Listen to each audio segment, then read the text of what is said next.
क्या आपका अस्पताल आयुष्मान भारत से जुड़ा है? तो अगले 15 मिनट आपके अस्पताल के भविष्य के लिए निर्णायक हो सकते हैं। हाल ही में national health authorities and state health agencies ने 200 से अधिक अस्पतालों पर कार्रवाई किया है और अनेक अस्पतालों को सस्पेंड और डी इम्पैनल किया है। कुछ अस्पतालों के भुगतान रोके गए हैं और सबसे खतरनाक बात यह है कि उनमें से अधिकांश अस्पतालों को लगता था कि उनके यहाँ सब कुछ ठीक चल रहा है। इसीलिए अगले 15 मिनट में हम डिस्कस करेंगे कि वे सभी चीजें जो एक हॉस्पिटल ओनर को जानना चाहिए ताकि उनका अस्पताल सेफ रहे, लीगली कंप्लायंट रहे और प्रॉफिटेबल बना रहे। सबसे पहला है कि क्यों 200 से अधिक अस्पतालों पर कार्रवाई हुई, उनसे क्या गलतियां हुई। दूसरा जो है, कौन से 6 डेडली मिस्टेक्स हॉस्पिटल ओनर्स करते हैं, उनमें से कोई गलती आप तो नहीं कर रहे हैं। तीसरा है कि हॉस्पिटल प्रोटेक्शन चेकलिस्ट क्या होना चाहिए और 12 पॉइंट फ्रेमवर्क जिससे कि आप ऑडिट से बने रहेंगे। और चौथा हम डिस्कस करेंगे कि आपका 30 डेज का एक्शन प्लान क्या होना चाहिए और वीक बाय वीक क्या स्टेप्स आपको लेने चाहिए। और पांचवा एंड लास्ट पॉइंट डिस्कस करेंगे कि कैसे कंप्लायंस को रेवेन्यू में कन्वर्ट करें और एनएबीएच एंड कंसल्टिंग को एक कॉम्पिटिटिव मोड के रूप में यूज करें। अभी आपने न्यूज में सुना होगा कि national health authorities and state health agencies ने nation wide fraud audit on Ayushman Bharat PMJAY hospitals पे स्टार्ट में 1000 करोड़ से अधिक रुपए का फ्रॉड डिटेक्ट किया है। और वो कैसे कर पाए? एआई पावर्ड क्रॉस मैचिंग, जिसमें क्लेम्स को बायोमेट्रिक रिकॉर्ड से वेरीफाई किया गया और मिसमैच मिला। घोस्ट पेशेंट यानी पेशेंट थे ही नहीं। दूसरा जो है, डी इम्पैनलमेंट ऑर्डर इशू हुआ उनके अगेंस्ट यूपी, एमपी, राजस्थान और अन्य स्टेट्स में। इसकी वजह से 200 से अधिक अस्पतालों को पेनलाइज किया गया और 18 से अधिक स्टेट्स प्रभावित हुए और 5 लाख से अधिक की पेनाल्टी किया गया इन अस्पतालों पर जिनके यहां गलतियां पाई गई। National health authority AI audit engine कैसे काम करता है और आपके जानने से पहले ही नेशनल हेल्थ अथॉरिटीज ये गलतियां जान पाती हैं। तो सबसे इंपॉर्टेंट है क्लेम डाटा क्रॉस मैचिंग। कैसे? हर क्लेम को ऑटो मैच किया जाता है हॉस्पिटल रिकॉर्ड से, डॉक्टर के क्रेडेंशियल से एंड बायोमेट्रिक रियल टाइम में वेरिफिकेशन से। उसके बाद से पैटर्न एनोमली डिटेक्ट किया जाता है, यानी किसी हॉस्पिटल में अचानक से किसी स्पेसिफिक सर्जरी के बहुत सारे पेशेंट एडमिट होने लगे, अचानक से पेशेंट क्या वॉल्यूम बढ़ गया या 200 से अधिक पेशेंट हर महीने लगातार एडमिट होने लगे। ऐसे हॉस्पिटल्स को एआई फ्लैग करता है। उसके बाद से ऑन ग्राउंड स्पॉट ऑडिट होता है। स्टेट हेल्थ अथॉरिटीज की टीम फिजिकली विजिट करती है आपके हॉस्पिटल में, जो इंफ्रास्ट्रक्चर वेरीफाई करती है, स्टाफ का क्वालिफिकेशन और पेशेंट के रिकॉर्ड्स आपके सबमिटेड क्लेम्स के अगेंस्ट क्रॉस चेक करती है। और उसके बाद से उसमें कोई डिस्क्रिपेंसी पाए जाने पर पेनाल्टी या डी इम्पैनलमेंट का ऑर्डर करती है और 5 लाख से अधिक का फाइन भी लगाती है। अब क्या आपका अस्पताल तो रडार पर नहीं है? अब इसको जानने के लिए करंट ऑडिट वेव को समझना होगा। यूजुअली टायर 2 टायर 3 सिटीज पर अधिक फोकस है। अब आप कहेंगे ऐसा क्यों? क्योंकि टायर 2 टायर 3 सिटीज में डिजिटलाइजेशन का उतना इम्पैक्ट नहीं हो सका है और एनएबीएच हॉस्पिटल्स भी कम है। दूसरा जो है, हाई वॉल्यूम इम्पैनल्ड हॉस्पिटल, ऐसे अस्पताल जिनके यहाँ आयुष्मान के केसेज बहुत ज्यादा हैं, 200 से अधिक केसेज पर मंथ एडमिट हो रहे हैं, उन हॉस्पिटल्स को रडार पे लिया गया है। साथ ही हॉस्पिटल जिनके यहाँ इंटरनल ऑडिट नहीं होती है, यानी खुद से सेल्फ चेक नहीं करते हैं, तो इन हॉस्पिटल्स को भी रडार पे रखा गया है। और वे हॉस्पिटल जो एनएबीएच एक्रेडिटेड नहीं है, उन पर भी रडार है ताकि ये चेक किया जा सके। क्योंकि एनएबीएच हॉस्पिटल्स में usually SOP, manual, policy, procedures आदि होते हैं, लेकिन नॉन एनएबीएच हॉस्पिटल्स में इनकी कमी होती है, इसलिए नॉन एनएबीएच हॉस्पिटल्स को भी रडार पे रखा गया है। अब वो 6 मिस्टेक्स जो हॉस्पिटल्स को पेनलाइज करने की नौबत आ जाती है, वो कौन कौन से हैं और उनमें से कोई गलती आप तो नहीं कर रहे हैं? खुद से आप अपने अस्पताल में ये गलतियां चेक करिए। वे मिस्टेक्स जो पेनाल्टी ट्रिगर करते हैं, उसमें से पहली गलती है कि आपके यहाँ standard operating procedure claim filing का नहीं होना है। यानी आयुष्मान भारत के पेशेंट्स के क्लेम फाइलिंग का स्टैंडर्ड ऑपरेटिंग प्रोसीजर होना चाहिए, स्टाफ की रेगुलर ट्रेनिंग होनी चाहिए। लेकिन अगर ऐसा नहीं है और गेस वर्क से एंट्री हो रही है तो आपके हॉस्पिटल पर पेनाल्टी हो सकती है। दूसरा, अगर आप लाइव बायोमेट्रिक वेरिफिकेशन को स्किप कर रहे हैं, इवन आप यह कर करके कि सिस्टम नॉट वर्किंग, फिर भी 35% क्लेम रिजेक्शन एंड पेनाल्टी के चांसेस आपका बढ़ जाता है यदि आप लाइव बायोमेट्रिक वेरिफिकेशन को स्किप कर रहे हैं। तीसरा जो है इनकम्प्लीट क्लिनिकल डॉक्यूमेंटेशन, यदि आपका डॉक्यूमेंटेशन प्रॉपर नहीं है, diagnosis, lab reports, procedure notes and discharge summary वे एक ही कहानी नहीं कह रहे हैं। यानी डायग्नोसिस में कुछ और लिखा है, लैब रिपोर्ट उसको सपोर्ट नहीं कर रहा है, प्रोसीजर नोट्स है नहीं और डिस्चार्ज समरी में डिस्क्रिपेंसी है। तो ऐसे में आपको ऊपर पेनाल्टी की नौबत आ सकती है। अब चौथा जो रीजन है जिसकी वजह से पेनाल्टी की नौबत आती है वो है अनट्रेंड एबी पीएमजेवाई स्टाफ। यानी जो आपका पीएमजेवाई स्टाफ है वो प्रॉपरली ट्रेंड नहीं है, रिसेंट अपडेट्स एंड गाइडलाइंस से अवेयर नहीं है। इसलिए हर 6 महीने पर स्टाफ को प्रॉपरली ट्रेन कीजिए, अदरवाइज पेनाल्टी की नौबत आ सकती है।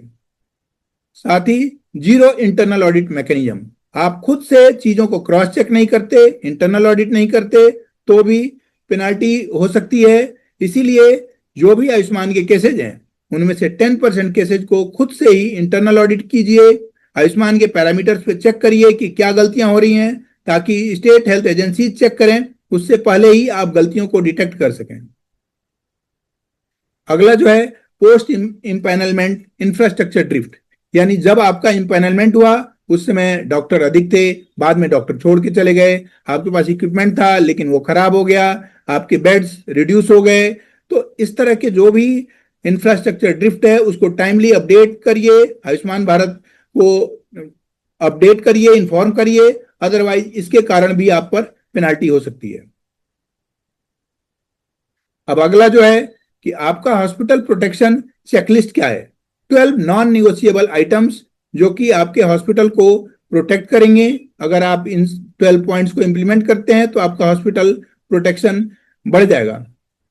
सबसे पहले है claim filing and patient verification में क्या करना है कि एक्टिव स्टैंडर्ड ऑपरेटिंग प्रोसीजर होना चाहिए, पीएमजेवाई क्लेम्स के लिए रिटन हो, साइंड हो और प्रॉपरली डॉक्यूमेंटेड हो और स्टाफ की उस पर रेगुलर ट्रेनिंग हो रखी हो।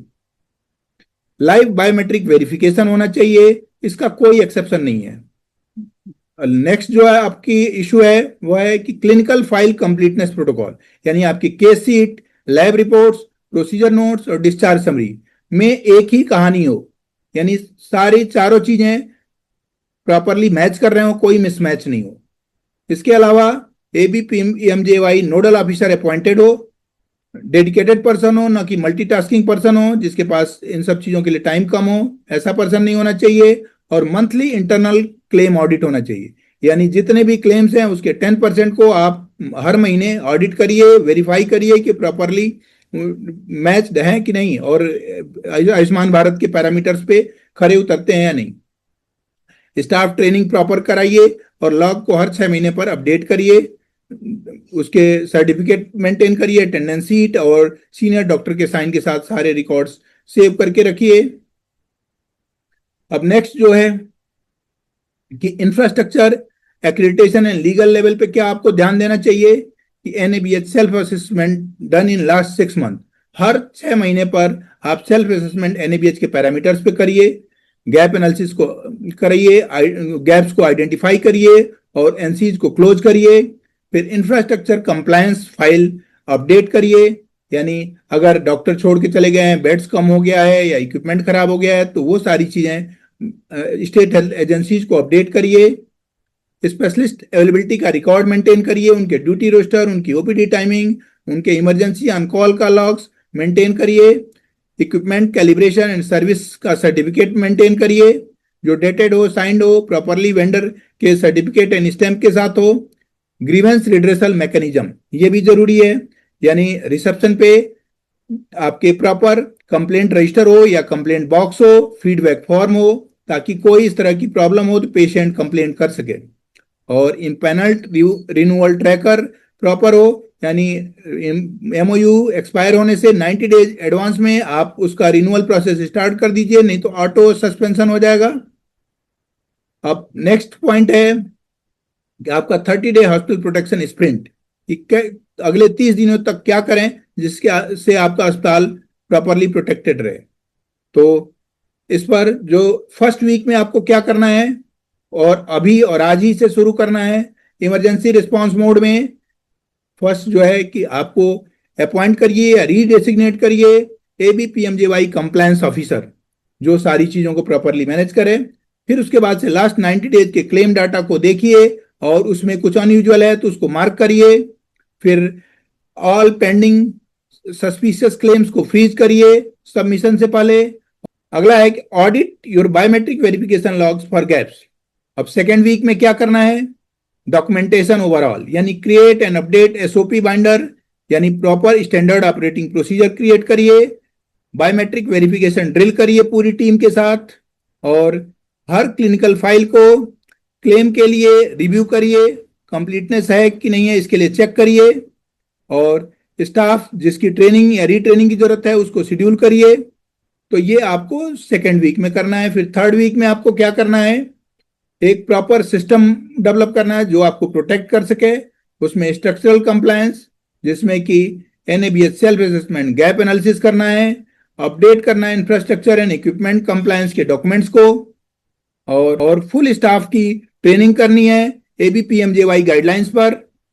और फिर वेरीफाई करना है स्पेशलिस्ट रोस्टर को और मैच करना है इम्पैनलमेंट के रिकॉर्ड से। अब फोर्थ वीक आ गया, इसमें आपको ऑडिट रेडी मोड में हो जाना है, यानी एक्सटर्नल कंसल्टेंट से मॉक ऑडिट आप प्लान कर सकते हैं। प्रोएक्टिवली सबमिट करेंगे आप जो भी रेक्टिफिकेशंस है उसको स्टेट हेल्थ एजेंसीज को अपडेट करेंगे और फिर मंथली कंप्लायंस रिव्यू करेंगे और फिर हॉस्पिटल लीडरशिप टीम को सारी चीजें अपडेट एंड ब्रीफ करेंगे। अब कैसे कंप्लायंस को रेवेन्यू में बदला जाए। मोस्ट हॉस्पिटल ओनर्स क्या सोचते हैं कि एनएबीएच या अन्य कंप्लायंस जो है वो एक एक्सपेंसेज है, बल्कि न कि एक इन्वेस्टमेंट के रूप में देखते हैं और इसीलिए उसको पोस्टपोन करते रहते हैं। लेकिन स्मार्ट ओनर्स कैसे इसको अपने कॉम्पिटिटिव मोड के रूप में यूज करते हैं, यानी अपने दूसरे कॉम्पिटिटिव हॉस्पिटल से आगे बढ़ने के लिए कैसे उसको यूज करते हैं। एनएबीएच जो कि लोग ये मानते हैं कि एक एक्सपेंस है, बल्कि एक बहुत बड़ा आपका इन्वेस्टमेंट है जो बड़ा रिटर्न भी देगा। अब कैसे, क्योंकि इंश्योरेंस टैरिफ आपको बेटर मिलेगा, जब आपका टीपीए इम्पैनलमेंट होगा तो उसमें बेटर रेट मिलेंगे। दूसरा, ऑडिट से इम्यूनिटी मिलेगी और पेनाल्टी प्रोटेक्शन होगा क्योंकि सारा सिस्टम डेवलप हो चुका होगा। SOP, manual, policy, procedure, complete system होगा जो आयुष्मान में चाहिए, वो ऑलरेडी आपका डेवलप हो चुका होगा, तो आपको ऑडिट से इम्यूनिटी मिलेगी और पेनाल्टी प्रोटेक्शन होगा। साथ ही प्रीमियम पेशेंट ट्रस्ट, जो पढ़े लिखे पेशेंट्स हैं, इवन टायर 2 टायर 3 सिटीज में भी वो लोग भी अब एनएबीएच हॉस्पिटल सर्च करते हैं, तो ऐसे में अच्छे पेशेंट्स का ट्रस्ट गेन कर पाएंगे और रेकरिंग रेवेन्यू सिस्टम डेवलप कर पाएंगे। अब मैं डॉक्टर डीके राय, हॉस्पिटल ट्रांसफॉर्मेशन स्ट्रेटजिस्ट, हमारी बुक को यूपी गवर्नर ने भी अप्रिशिएट किया है। Smart hospital and NABH accreditation made easy book लिखा हूं। 150 से अधिक अस्पतालों को हमारी टीम ने ट्रांसफॉर्म कर किया है और 20 साल से अधिक का हॉस्पिटल कंसल्टिंग का एक्सपीरियंस है। Founder future ready hospital movement. और हम लोग क्या क्या सर्विसेज देते हैं, NABH accreditation consultancy, PMJAY compliance audit, hospital revenue consulting and risk and legal shield programme. अब इसका उद्देश्य हमारा आपके मन में कोई डर पैदा करना नहीं, समय रहते आपको तैयार करना है। और यह डर नहीं, तैयारी है। आज की हेल्थ केयर दुनिया केवल अच्छा इलाज पर्याप्त नहीं मानती, अस्पताल को होना होगा compliance ready, audit ready and future ready.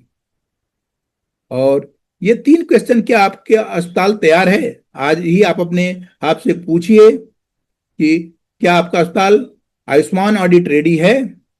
दूसरा, क्या आपका अस्पताल एनएबीएच ऑडिट रेडी है। और तीसरा, क्या आपका अस्पताल फ्यूचर रेडी है, यानी आपके अस्पताल में अगले 3 वर्षों के लिए क्या आपका अस्पताल प्रिपेयर्ड है। और इन तीनों में से किसी एक का उत्तर पक्का नहीं है तो आपको अपने अस्पताल का एक स्वतंत्र असेसमेंट करवाना चाहिए।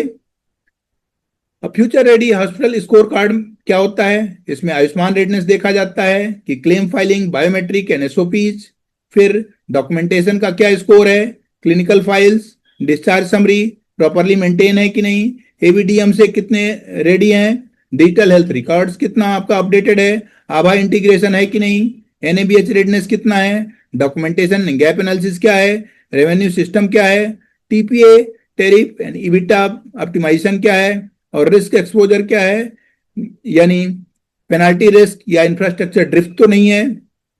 ये सारी चीजें future ready hospital score card में मेंशन होता है। अब अगर आप फ्री हॉस्पिटल चेकलिस्ट चाहते हैं तो इस कमेंट में ऑडिट लिखें।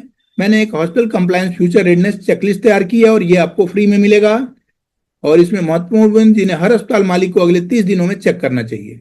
यदि आप यह चेकलिस्ट चाहते हैं तो कमेंट में ऑडिट लिखें या व्हाट्सएप करें फ्यूचर, और ये सारी चीजें आपको निःशुल्क मिलेगी। अगले एपिसोड में आगे क्या आने वाला है? HEM2, नई health care empanelment guidelines, NABH mandate, आने वाली अनिवार्यता और 35 क्रिटिकल रिक्वायरमेंट जिनकी वजह से कई अस्पतालों को कठिनाइयों का सामना करना पड़ सकता है, जो आयुष्मान भारत के लिए आवश्यक है। उन सारे विषयों पे हम आगे के वीडियोज में डिस्कस करेंगे। यदि आप हॉस्पिटल ओनर हैं तो इस चैनल को अवश्य सब्सक्राइब करें।